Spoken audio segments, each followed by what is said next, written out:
Welcome to the Core Outdoors podcast. My name is Christian Rawls. Today's conversation is with Dario Phillips, the co-founder of Slowtide. Dario, along with his two co-founders, started Slowtide as the go-to beach towel brand for the surf industry. This conversation follows the arc of Dario's founder story. From leaving some of the biggest brands in action sports to launch Slowtide, to today, where he and his co-founders are running the company remotely from Vancouver Island and Hawaii. We get into the benefits of being a category-specific brand, doing things that aren't measurable, and what it takes to learn how to be more confident in your ability as an entrepreneur. I hope you enjoy this conversation with Dario Phillips. Talking about the board sport thing, I listened to a few of the podcasts that you have been on, and I can just, through our conversations, I can tell that like sliding sideways has been an important part of your life. And, you know, it's like probably helped make some decisions that you've made throughout your life. And I'm just curious if you have maybe like an earliest or like a clearest, fondest memory of sliding sideways for the first time, whether it's skate, surf, or snow.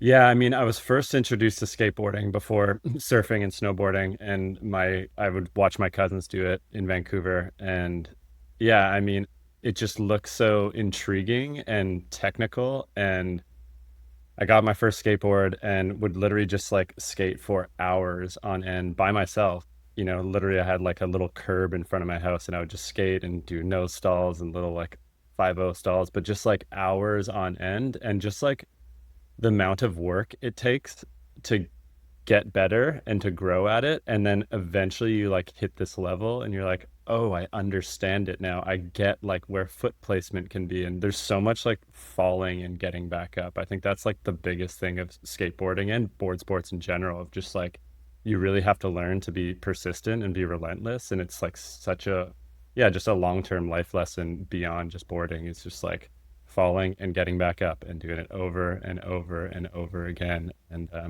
yeah, that's just like definitely fond of those life lessons. But skateboarding is just so fun, like the freedom of it. We would take the bus to UBC and pay 75 cents and get our Slurpees and just like felt so free. I think at that point in time too, this would have been like the early 90s, like just a little bit more like counterculture too. Like it was less of a team sport and it wasn't in the Olympics. So it definitely felt like you were kind of rebelling and doing your own thing. So that was definitely excitement about it being like a young kid. So yeah, I mean, I could go on for hours about my love for skateboarding and board sports in general. Yeah. Was that love for the board sports? Were you like in junior high and high school thinking like, yeah, I'm going to figure out a way to do this. Like, I've got to figure out a way to do this. Was that part of your career plans, or like, because it seems like you quickly went into the action sports world? Yeah, I don't think it was really my career plans. I just loved it. It was my passion. And I was like, after I graduated high school, I did a season up in Whistler and I was like, how do I snowboard more often? And how do I continue to skate and travel to Europe to be able to skate? And I didn't really understand what like board sports world jobs were, other than like I worked at the boardroom snowboard shop and I was like, okay, understood how to like sell product and met my first sales reps and like, oh, you can be a sales rep and sell to the shops. I didn't really know what a marketing manager was and some of these other like more corporate roles. It just seemed so like far stretched. And I don't think there was really much education in the industry on like what these career paths were. I just knew I wanted to keep skating and snowboarding and surfing and just kind of pushing towards those. But I guess my dad was really entrepreneurial growing up and he kind of always just pushed like that hustle. So I always knew I wanted to do my own thing. And I wasn't really sure what that was. Initially, I thought it'd be like some type of skate clothing company. That's kind of what I like had initially like a thought. But yeah, I've always like just wanted to be able to board as much as I can. Okay, so that's interesting. You had the idea, you know, from watching your dad and earlier on, just like, oh, maybe I could do this too. Like, so you had that kind of entrepreneurial dream a little bit? Totally. I mean, he just like promoted business and being a little bit of like a hustler. Like he would actually like take us to, I have 5 brothers and 1 sister, and he would Oh, take wow. us to garage sales like every weekend and like show us how to negotiate. He'd like find out something that we wanted to buy and like give us less money and be like, "Oh, you need to like figure out a deal, like make this work," which is like kind of wild to think. We'd go home like crying sometimes because we wouldn't get like the toy or the bike or the old school skateboard, but like just a lot of those lessons of, you know, like making us pick up the phone if we want something when we're young, be like, call the person, like, you want it, like, ask them, and just kind of like making us be independent from a young age and just like promoting entrepreneurship. I mean, I used to like deal baseball cards, like buy the packs and like sell them to friends. And I mean, he honestly we used to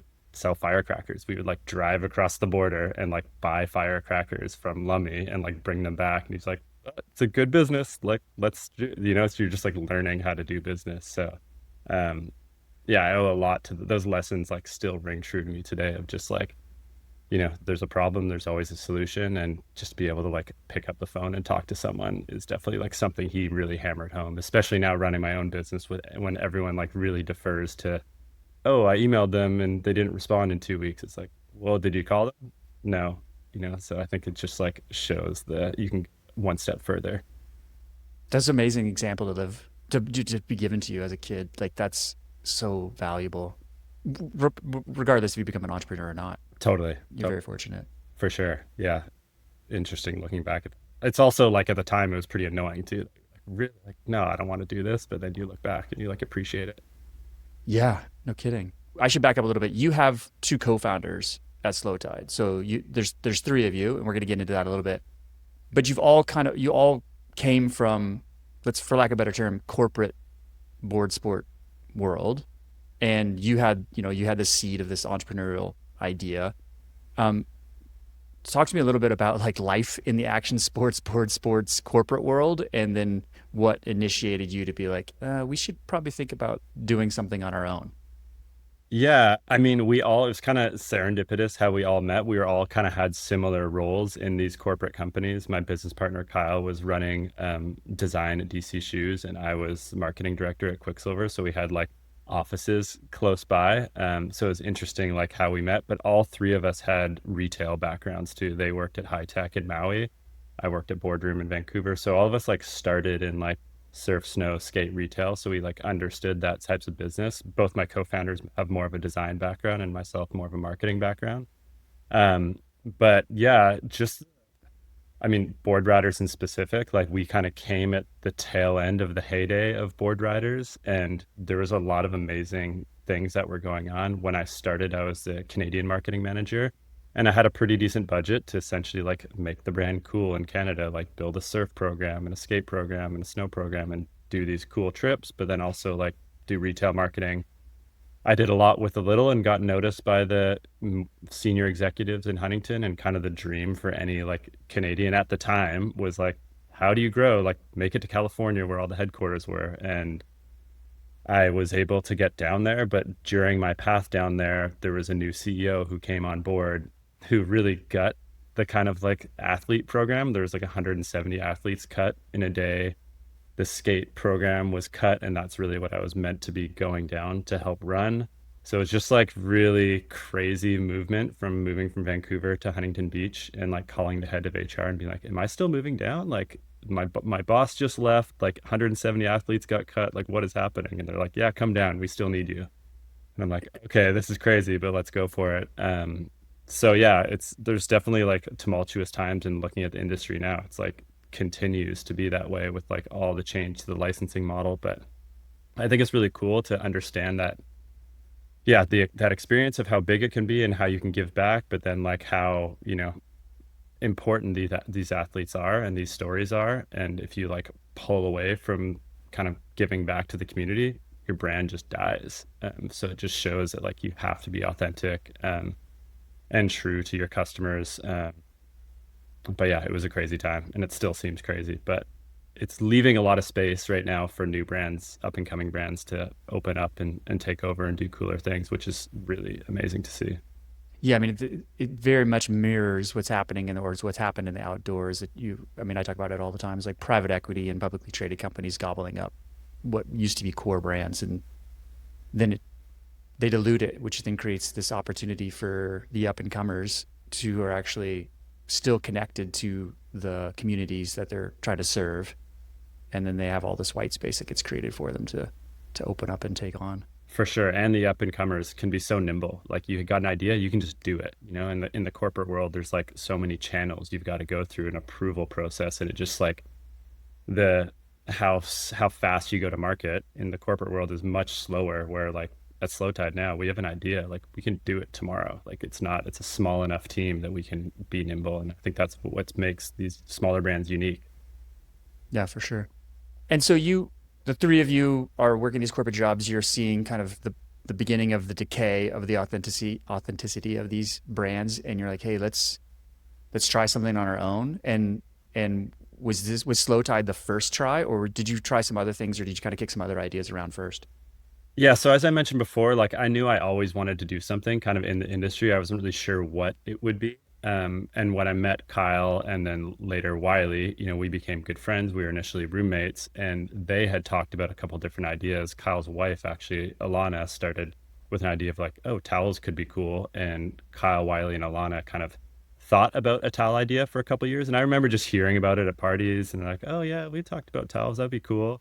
And I was coming to a point in my career where I was like, oh, I really want to do something different. Like I'm kind of just like stuck here. And I know they had talked about it and like, okay, could we do this thing? And like I remember when I heard it, I was like, that's a good idea. And um, we saw the rise of different category specific brands like bags and socks and all these brands doing well with it. And so I approached them one day and I was like, that towel idea, like you guys have been talking about for a couple of years, like I want to be a part of it. Let's do it. Like I'm fired up. Like let's go. And they're like, okay, you're fired up. We're fired up. Let's do this. And yeah, I mean, it really started with us committing to it, finding a factory, doing designs, and then like quitting our jobs. It was crazy at the time because yeah, I had just gotten married. My wife was pregnant. We like left our good jobs. Kyle had just moved back to Hawaii. Wiley had just left Nike SB. Like all of us were kind of like leaving these pretty like these jobs we've worked our whole careers to get to like roll the dice on this thing. And but we were super excited and all in a very similar stage in our careers too. Like I feel like we could have continued to grow in the corporate world, but it was really exciting to like take that step. But it took a long time to like get where we are today. I think like just Sure. thinking about how long the grind is and looking back at it of like you know the towels coming to my garage in Venice Beach and be like, okay, we have 800 towels. Like, what do we do now? So it was crazy to start. I want you've dropped down a few things that I want to touch on. The first one I want to go back to is this idea of these category specific brands. You said like socks and bags. I assume you're probably talking about like Stance and Herschel, Exactly. which is so previously you just have these brands like Quiksilver, Volcom, and whomever, and they would just be a brand that would cover a bunch of different categories. Like let's just call them the lifestyle of whatever that consumer would be. We'd cover all the categories. Thanks to maybe to e-commerce, I'm not quite sure exactly what caused it, but then we started to see these brand specifics. You're like, we're going to dominate this one category for that customer subset. So you have Stance socks and Herschel bags. And what are the other brands that you saw out there that were doing that? You're like, okay, if they're doing it, we can do it. And then also, what are the advantages of doing just category specific? Yeah, I'm just trying to think back to other category specific brands. I guess, I mean, you can think about like the dawn of footwear in general, with like the Nikes and like the big players in the space. Those were some of our like big goals. But then you can look at, umbrellas and just all these different like underwear and all these different like category specific things. But yeah, we just saw that that was an opportunity. I will say that like towels as a category, it was pretty hard for sell. Like honestly, I remember just like us three sitting in Wiley's living room, like calling up Jax and like HSS and be like, hey, we want to like we're starting this towel brand. We're gonna sell you towels. Like, no, no, no, we have our like $10 towels. Like, we don't need towels. And I was like, well, like, what about like Stance introduced socks? Like, it crushes for them. It's a category specific thing, and it really took a while for them to buy it and bite on it. And I do think towels is a category too that's a little different. It's like it's a little so you buy socks more often. They get dirty, they get holes on them. Like our products last a really long time, and I'm super proud of that. But it's also like can be really tough. Like I have friends that have our towels from 2015, and you're like, okay, that's amazing, but like Let's you're buying a refresh towel these. from us every 10 years. Like so, I mean, that's kind of where we go into like category expansion. And I think a lot of those brands, like the Stances and the Herschels, like you have to go beyond that one category. Even when you think of like more the D2C focused brands like a Ridge wallets or whatever they're doing, like rings and all these other like small accessories that kind of like once you've I hate to say acquired that customer, but like once you have someone following you, you kind of need to give them something else to come back for. Yeah, lifetime value. Exactly. Yeah. That's okay. So back to the 800 towels and these conversations with the big board shops in Southern California, like Jack's. And did you order the 800 towels and then try to sell them? Or Mhm. did you do some kind of like early market research and be like, hey, imagine this.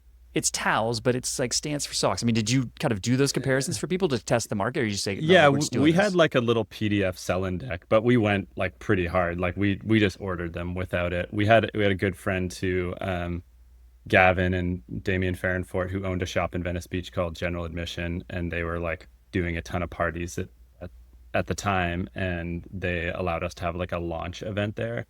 And I'd say we lived in California for a while and we're pretty well connected. So we had like a good support network of people and artists. And I think a lot of the inception of the brand was really supporting our friends that were artists and photographers. We're like, hey, that was like, we're putting beautiful art and giving it a new canvas. Like that was the real angle. So it was like, we had big visions of it working, but it was still just like kind of a test at the start to be like, hey, let's order 800. There's not that much risk. Like, what do we've got to lose? And then that's kind of where it started.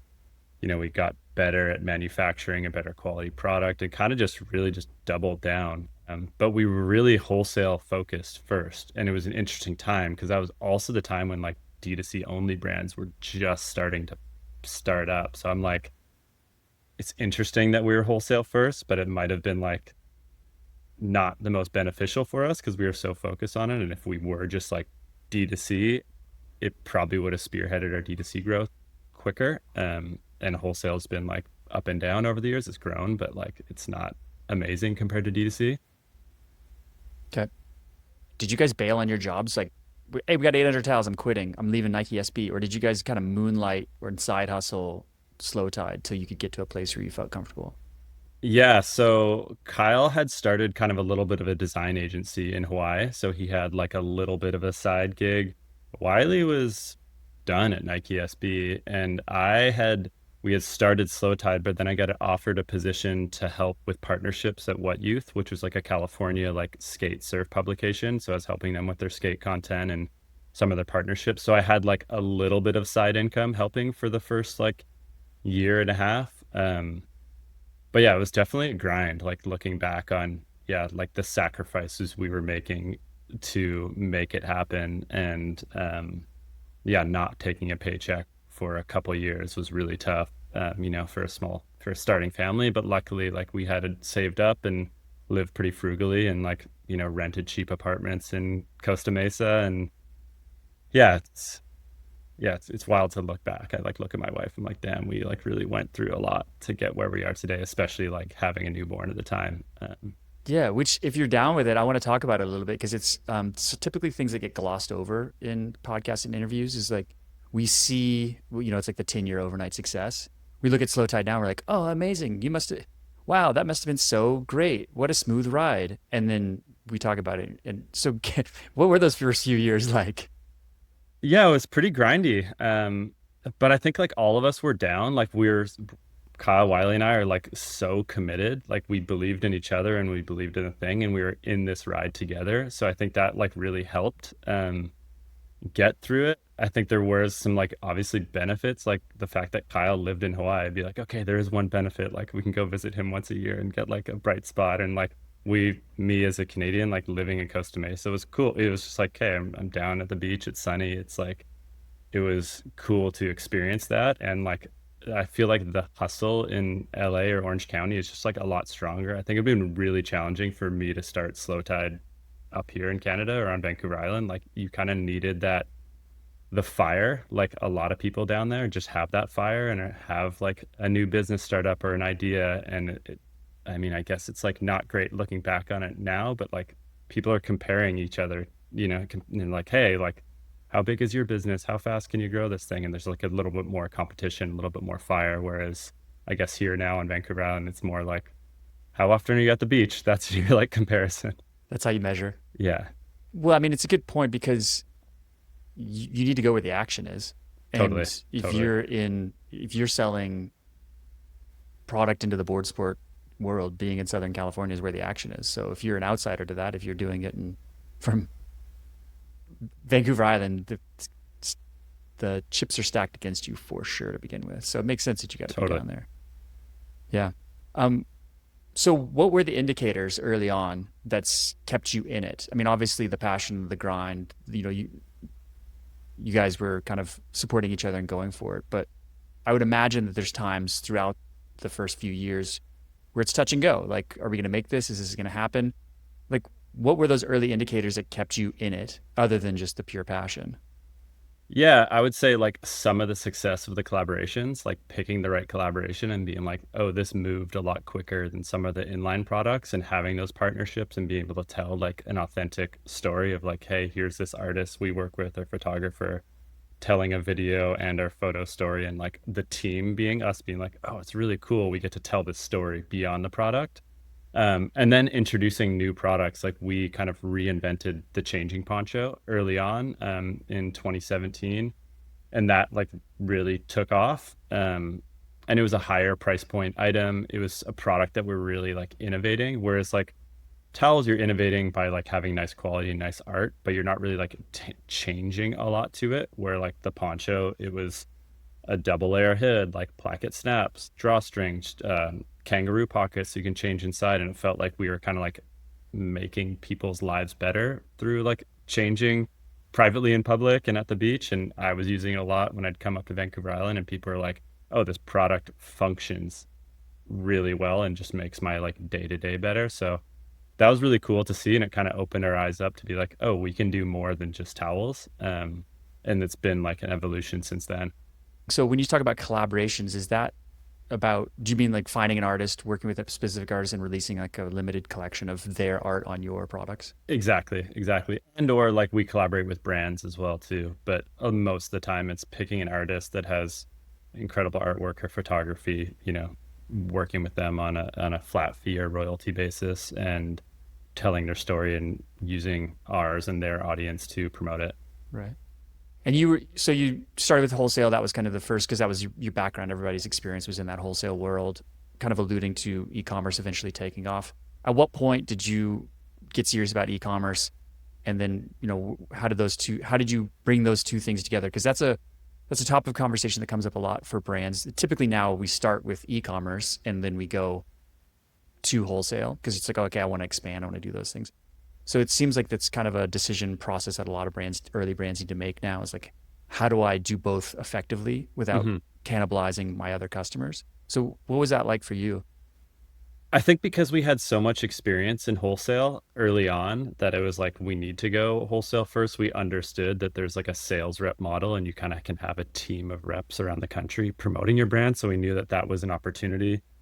We also knew that the value of like partnering with the right surf shops. I think I mentioned in one of our earlier conversations, but I had a mentor from Quiksilver, Tom Holbrook, who is like their original salesperson. And he really pushed it home to me the importance of like face to face with retailers and like seeing how your product looks on the floor, is a huge reflection of the brand. So anytime we would travel together, he would travel anywhere at Quicksilver, he would take photos and like send company wide emails to be like, here's what we look like in New Jersey, or here's like what we look like in Halifax. He would essentially travel the world, like meeting retailers, shaking hands, and making sure that the brand matters. And yeah, that really rang true to us, and we were really trying to instill that in our business. But yeah, we knew, we were starting to shop more online. Shopify had been launched and was making it easier to have a website, and saw the future of that. At the time, we didn't really know much about Facebook or meta advertising or Google and all that stuff. It's been like a crazy learning process over the years. And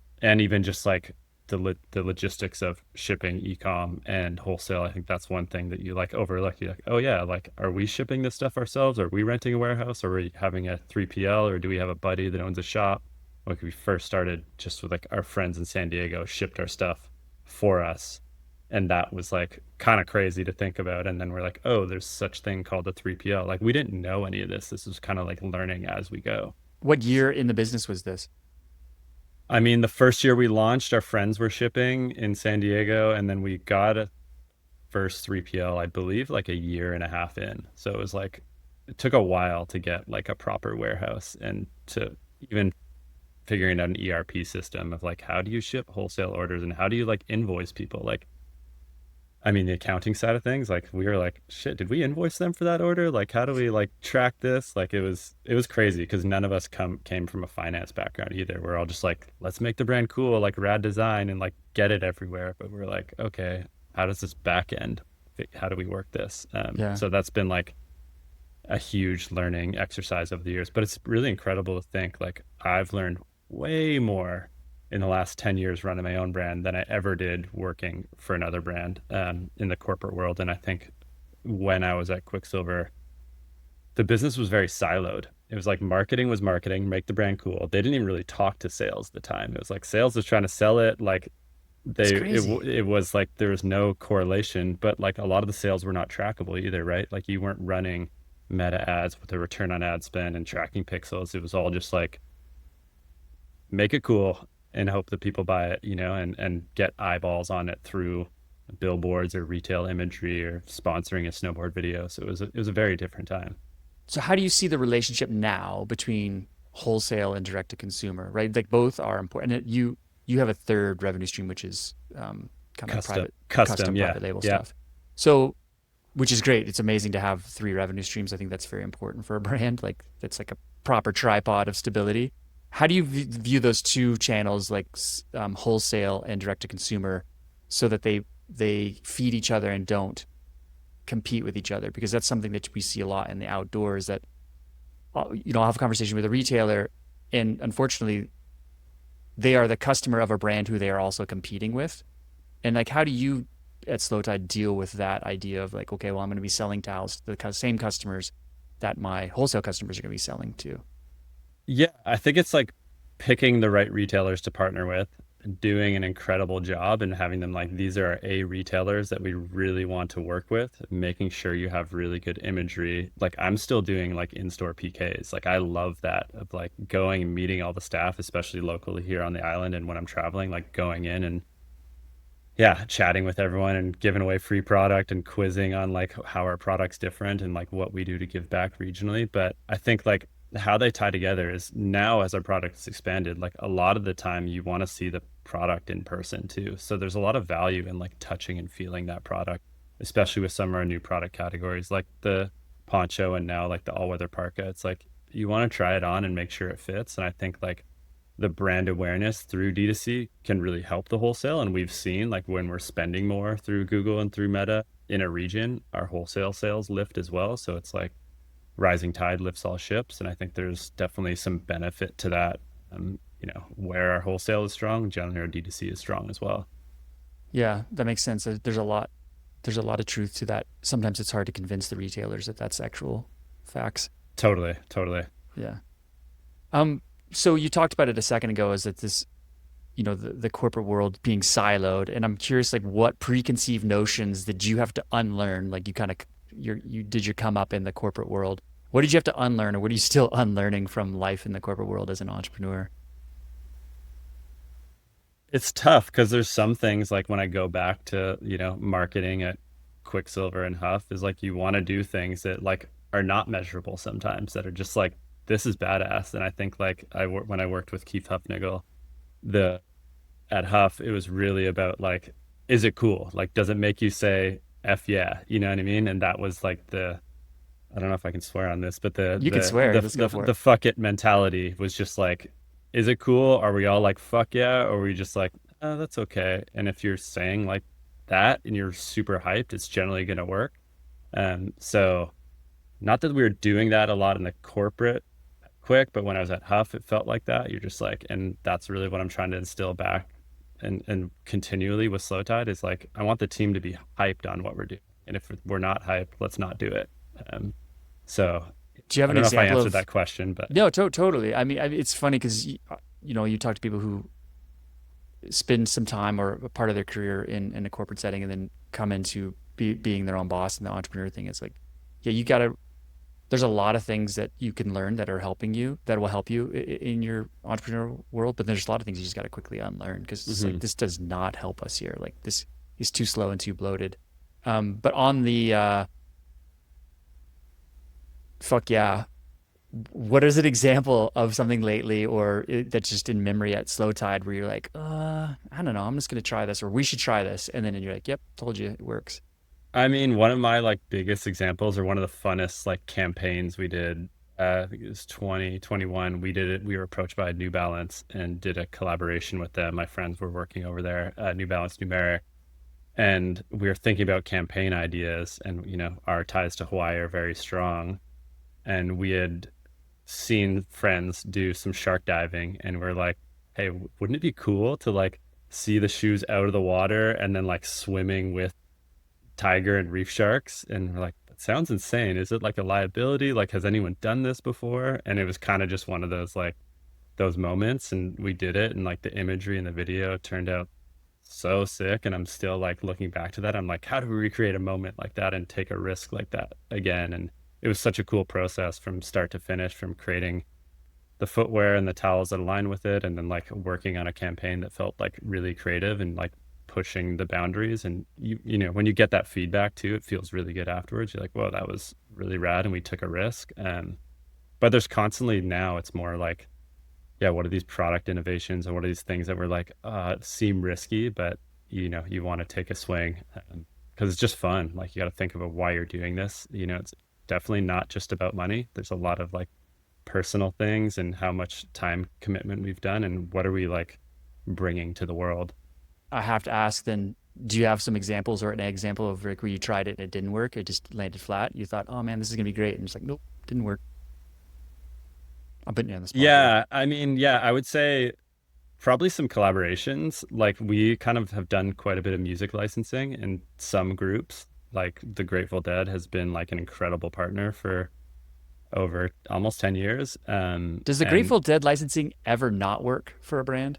I mean, it seems like that's to me you could put I that am on anything. yeah, I honestly recommend it to a lot of people who haven't done it. I'm like, have you worked with the Grateful Dead? Like, I think the biggest thing is they have such good artwork too. And obviously a dedicated fan base, but like, even if you're not a Deadhead, the Steely is just an amazing piece of art.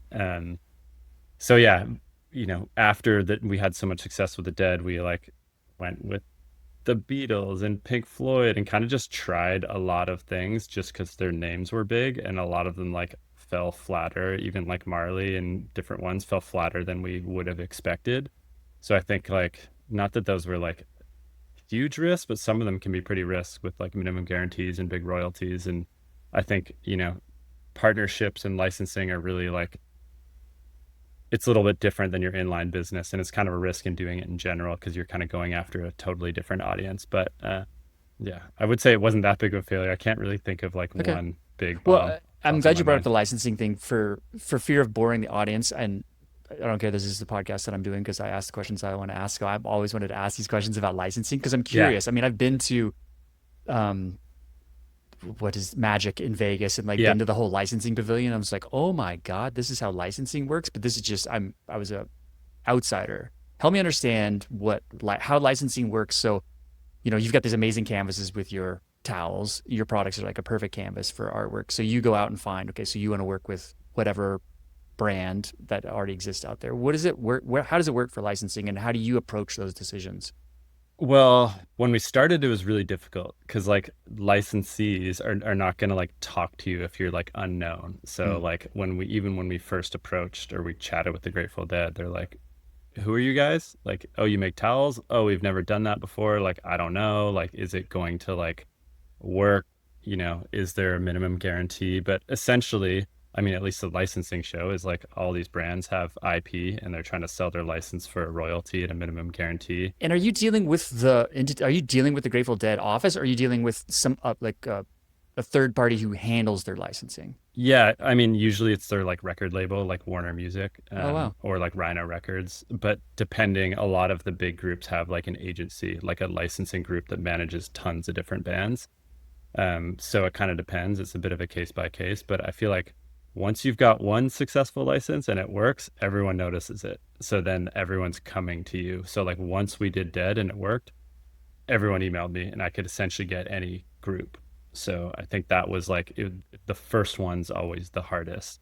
But then it's a bit of a slippery slope, because there's so many, and a lot of them, like, we haven't done Disney, but it's a behemoth, like you can get I've heard like you get massive audits, like it can cost you a lot of money. You have to have like a full team on the approval process. There's huge advances in guarantees. So like it fits for some brands, but I would say not all. And I would like tread lightly on who you partner with because there's Sure. definitely financial obligations, and the approval process can take a lot longer, of submitting artwork, getting approval, submitting samples. Like there's definitely more steps than people anticipate. But I think once you do one successful one, it becomes a lot easier. But the first one's always the hardest.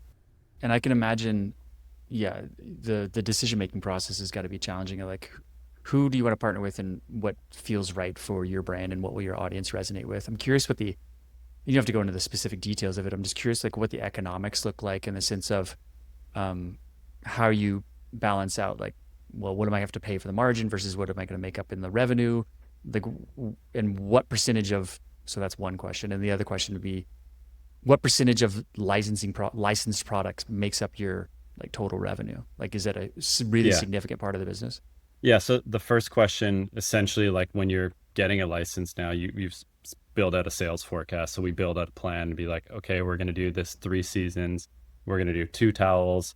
Our MOQs are this unit. Say we think we're going to do 1,000 units per towel or whatever the volume is. We're going to do 2 blankets. You kind of run the sales calculation and then you build in whatever royalty rate you're working with and kind of project to them to be like, this is what we think we're going to sell.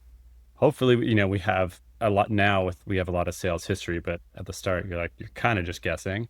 Um, and then they will make up a guaranteed amount that you need to pay them. So the economics kind of works like that. For some categories, historically, we've charged slightly more for the product if it's licensed product.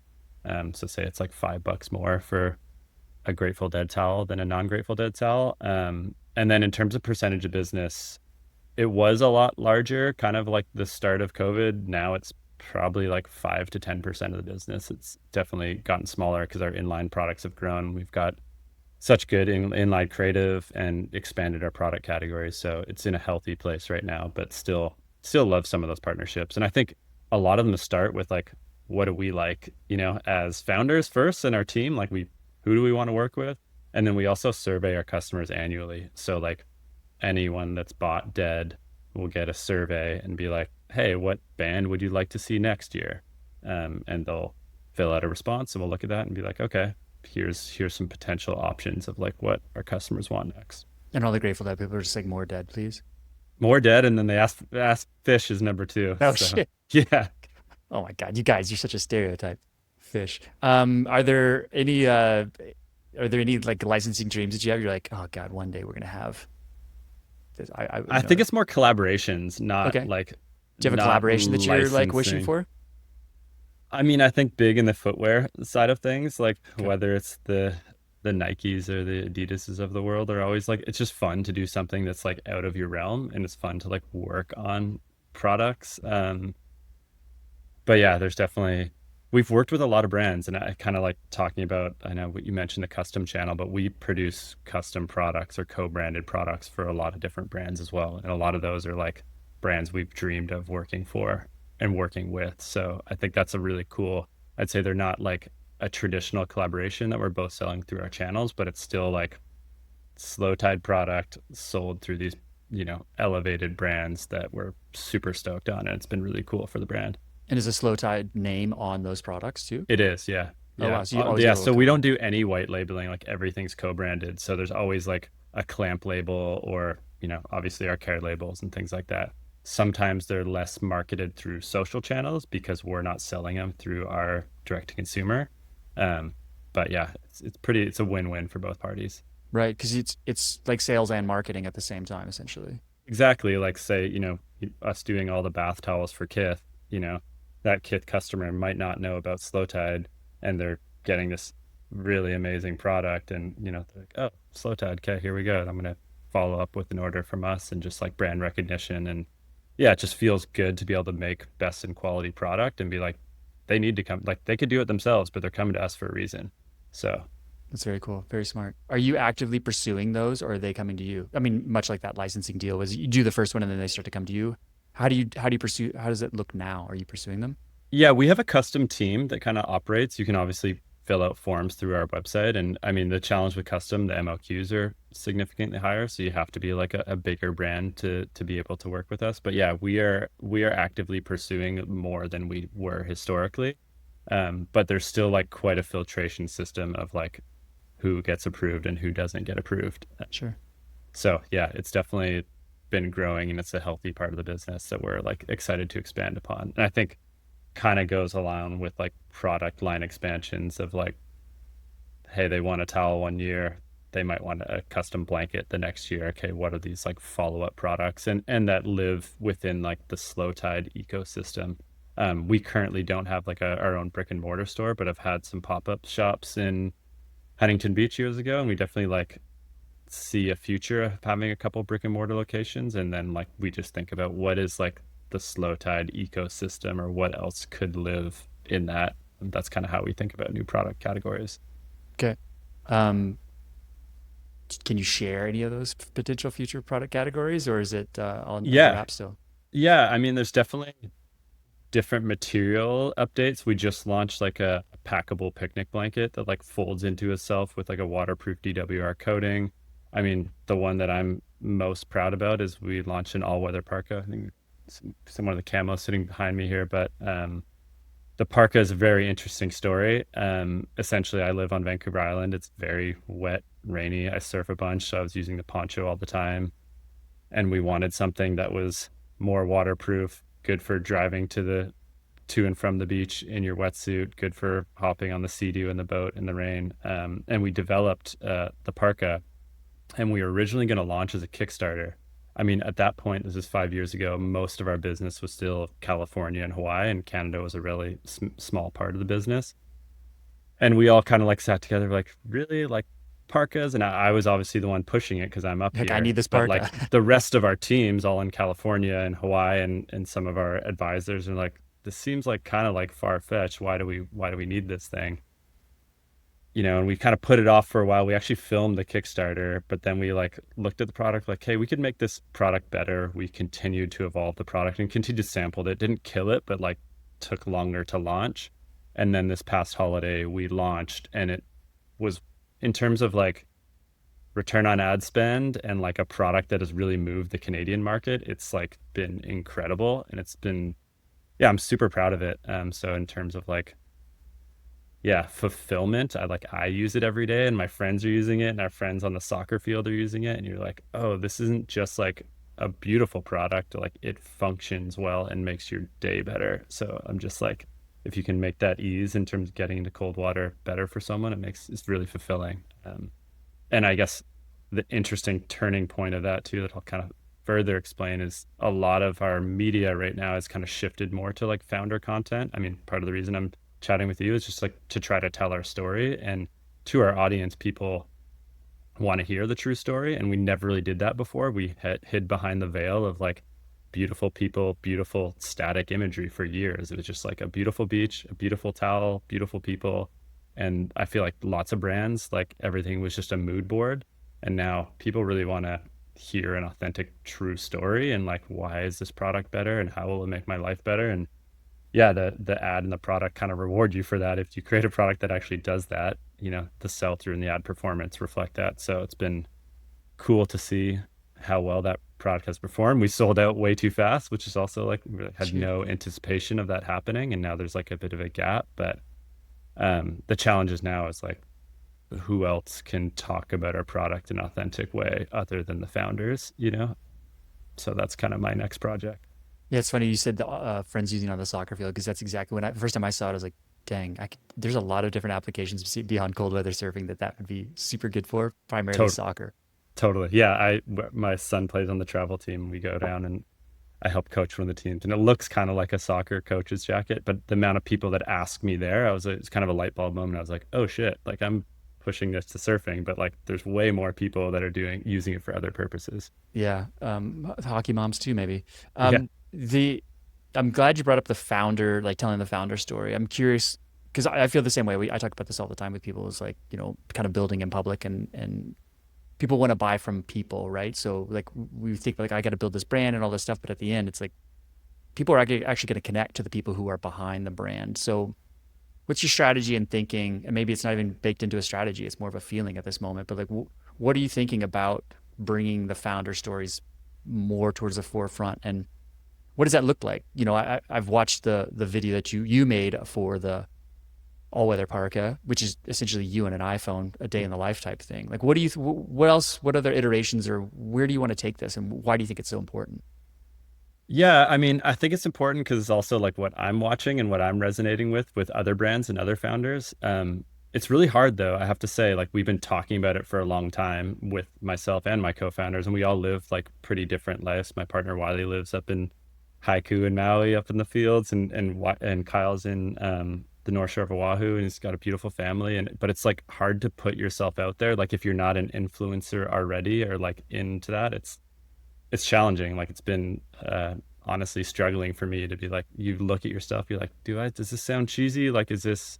But then I kind of think back and people like reaffirm that like, as long as you're honest and like not bullshitting, then it's like, it's legit. So yeah, I definitely think it's important. I think we'll expose more of our like travels and day-to-day life, and we'll be creating product that kind of like help us through those things as we evolve the brand, and just like really finding kind of more of our ambassador network, because generally most of our partnerships are through an artwork partnership and using their artwork, but like who really continually resonates with our brand and loves our brand, and how do we use our fans to kind of also tell their stories on how they use our products. Another big thing with the brand is we've been looking a lot of the fact that I live on Vancouver Island and my partners live on the Hawaiian Islands, and really like the juxtaposition between like island life and like where we live, and the kind of, I guess you could say like not mission, but like morals. Like we all have similar beliefs in terms of the founding and like our staff. And yeah, just trying to tell stories about the islands really and island lifestyle. I'm here for it. That it's amazing, and yeah, it's the first time you told me that your co-founders in Hawaii and you're in Ukulele. I'm like, dang, this is like you're living the dream here. Like this is like this is amazing. Like just boom out of the bottle. There's amazing content. You just walk out your doors.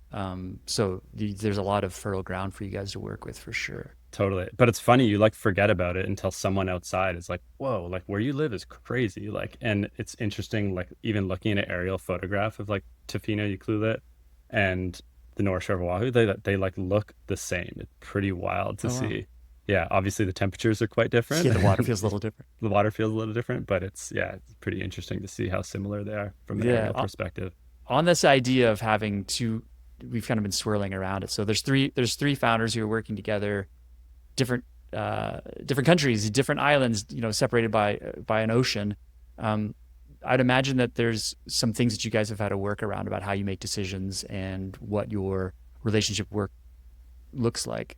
I've had conversations recently with other couple other brands that will be on the podcast here soon, that are working with like multiple founders, and I'm always interested, like, what does this look like in the brass tacks? Like, how do you guys operate on a day-to-day basis? Like, what are your roles and responsibilities, and how much do they overlap? And then how do you make those big decisions? And like, how do you look at decision making as a group? Yeah, so it's been an ever evolving process. Obviously, we used to like be closer when we were all in Costa Mesa at the start, and then have all kind of like moved our separate ways. I mean, we're having weekly check-ins with the three of us in terms of like founder check-ins, and all have our own teams that work with us. I'm more handling the marketing and partnerships. Kyle's more on operations and sales, and Wiley is more on design. So there's definitely like sort of clear categories for what we're looking at, but there's definitely a lot of overlap. We trust each other. We all are pretty different in how we work. Like I would say Kyle and Wiley are much more like slow perfectionists, but to a good extent is like you want the product to be perfect, and I'm much more like problem solution. Let's go. Let's have like I think that's like it works well together to have that balance. But yeah, I mean, there's definitely been challenges over the years in terms of communication. Like we've worked with executive coaches to try to like help our working relationships. I think it always gets harder when we don't see each other in person for a long span, and it just like our communication is all via Zoom or Slack. And I think Slack is an interesting one of like messages can get pretty short and get like misunderstood.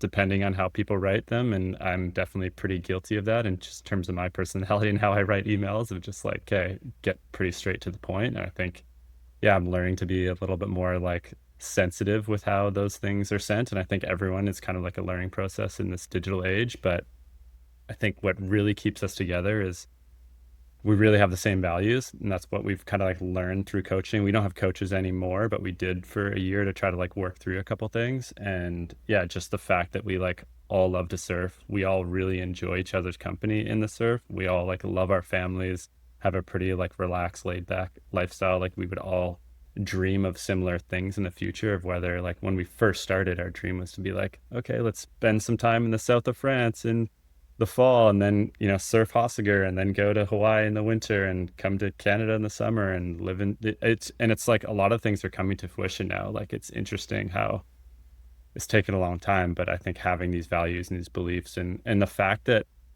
I trust them so much that like none of us are going to give up, like there's failure is not an option. Like that's like really like feels good to be like I have their back and they have mine. So yeah, I don't know if I'm rambling off, but it's like, yeah, it's challenging, but it's very rewarding. And it's especially when you get to like do what you love around those people and get like feedback. I guess one recent example, we generally meet in Hawaii every December around Kyle's place. And we recently partnered with Florence, John Florence's company, around the Florence Pipe Pro. And we brought a bunch of like blank white indigo towels out front of the shop, and had free towels or donation-based towels for all the community, and did like indigo dyeing. And all of us were together with our families, our kids were involved, our staff was out there, and we're all like indigo dyeing towels for the community. And it just like felt so good to work together as a team, like, and get your hands dirty and be able to like give back. And we were donating to the North Shore Lifeguards Association, and like, yeah, just those give back moments are so important. And we ask our staff every year at the end of the year, like, okay, what was the highlight of the year? And it's always our give back moments. That's always what's most important to them. And it's just cool to like hear that and feel that in person. And I think the digital age like removes a lot of that. So the importance of like in-person events and connection and founder relationships, if you don't see them in person, it's going to be hard to have a great relationship over the long term. Right.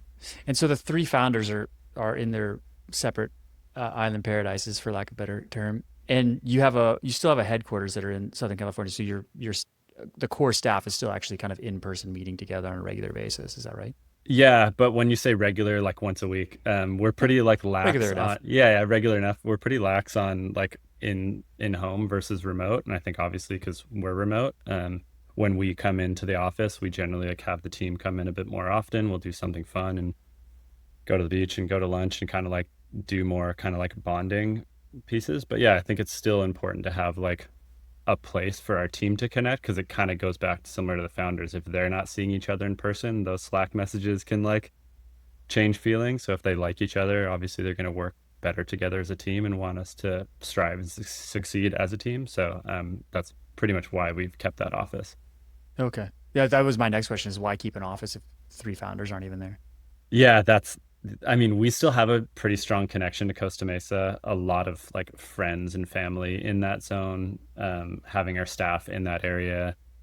Samples need to be sent somewhere. There's Yeah, definitely it's like true. things that like have to happen. Honestly, like behind me, I have a lot of samples back here. It's just like for photo shoots and all that kind of stuff, you need a base somewhere. And I think logistically, the North Shore of Oahu and Vancouver Island are pretty remote Yeah. places. Yeah. Yeah. Good choice. I'm curious what the art of your entrepreneurial journey is. Like, we've touched on it a little bit, but if you could kind of give, you've been at it for over 10 years, right? No, Mhm. way more than 10 years. Because when did you start? Oh, 13? for Slowtide, yeah. I mean, we officially launched in 2015, but the brand, I would say, inception was like 2014, Okay. early 2014. Yeah. Yeah. So So more than a decade you've been at this, and we've kind of touched on this like arc that you've been on. What are the milestones? Like, how would you describe that arc of like where you started to where you are today, leading to the question is like, what have you learned over the last decade in this experience that you're taking with you into the next 10 years?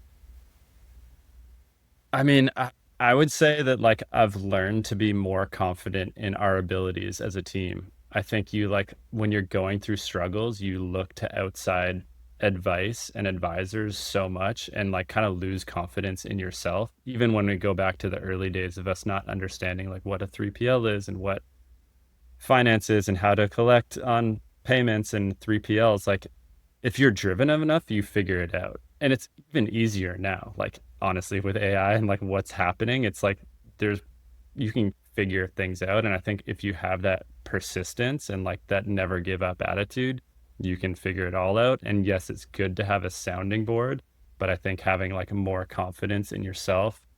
We have over the years like hired some senior sales, different leaders at the time, and like, oh, we're gonna hire this guy, and pay an outlandish salary, and like it's gonna change everything Solve for your us. problems. And that doesn't happen. And I've never seen that happen even in the corporate world, when they bring in a new CEO and it's going to solve everything. It's like it rarely works. A lot of it is at the root of figuring out, okay.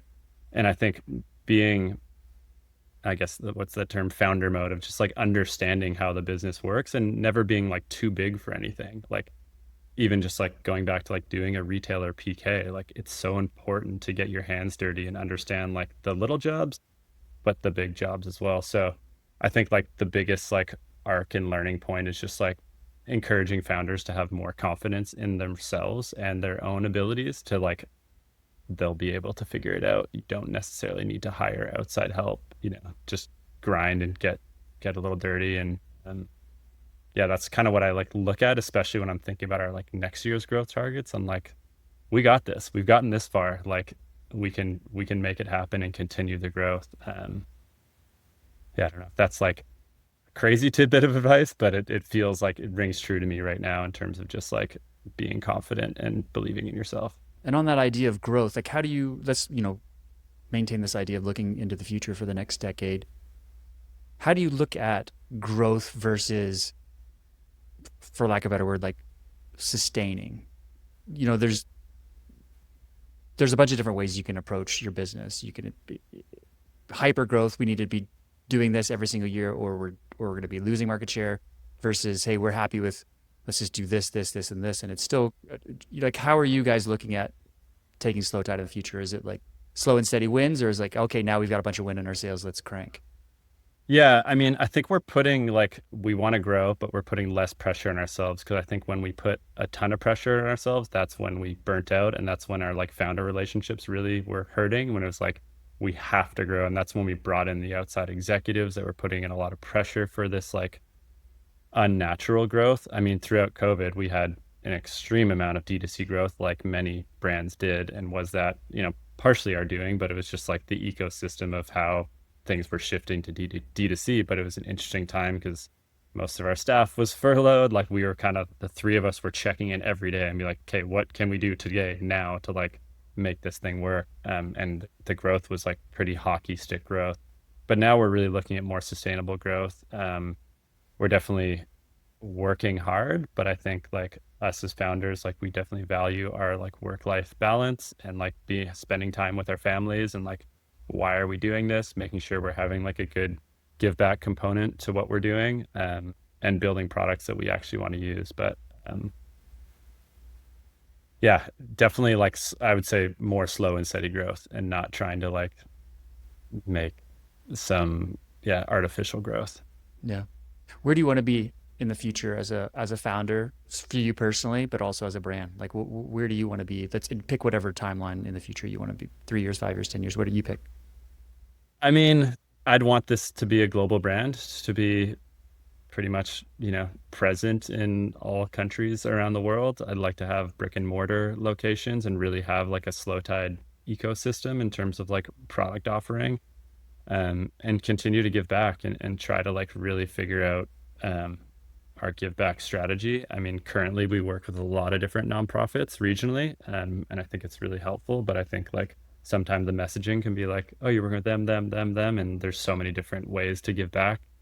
So definitely want to like hone in on that. But yeah, I think just trying to like make sure our team is happy, make sure we're happy, and yeah, revenue is not the most important thing. Yeah, cool. and you've brought it up multiple times, and I'm curious. I wanted to end with it. Is like, what does that give back? What does that look like right now for the give back strategy, and yeah, what drives that? Yeah, so our give back strategy now, I mean, a lot of it has kind of like come down to, I mean, last year came down to like some things that happened within our regions, like the massive LA fires that happened. Like a lot of our staff and artists we work with are based in the LA region. So last year, yeah, we partnered with 12 different artists and donated 100% of the proceeds to limited edition towels, and raised over 30,000 US dollars to give back to LA fires. But we work with a company called Beam Impact, where we give back 1% of our sales through our D2C channel. And you can actually select regionally. So if you're on our Canada website, you can select regional Canadian charities like Surfrider Canada, Redfish Restoration, the hat that I'm wearing right now. And then in Hawaii, like North Shore Lifeguards Association, Surfrider, and Unmar de Calores, and a couple different nonprofits. So continuing those partnerships. But I always love to create custom products and donate all the proceeds because it brings awareness to the organization as well. And it's kind of like a collaborative storytelling moment for both brands. And it's like the best way to raise like funds quickly. So want to continue to do that, and really kind of get involved on in person with these organizations that we work with. So yeah, it's exciting. Very cool. Question I always end with is, how do you define success for yourself? Yeah, so success for myself, and I think I could probably echo this with some of my co-founders as well, is really that balance between fulfillment from work, but then fulfillment through your family and balance. So I keep saying the word balance, but I want to be able to surf every morning. I want to be able to spend time with my family and go to soccer practice. And I want my team to be able to be happy and be able to do the same thing. So I think that's like really important in the company that we're building. And to be able to like share those wins with your team is super important. And yeah, myself and my co-founders are actually going to Fiji next week, so that's our 10-year win. So I think we're on the right track. Amazing. Good for you. Well, I wish you more of that success. That's a beautiful definition. And you can tell that it's coming through in how you run your business and also how you run your life. So congrats on that. Cool. Thank you very much. I appreciate it. Yeah. Where can people go learn more about Slowtide? Where should they follow you and learn more about what's going on there? Yeah, so through our social channels, Slowtide, and then our website, slowtide.co. So yeah, check them out, or your nearest retail. We sell in mainly surf specialty, and yeah, check us out. Cool. Thanks, Dario, man. I really appreciate it. Thank you.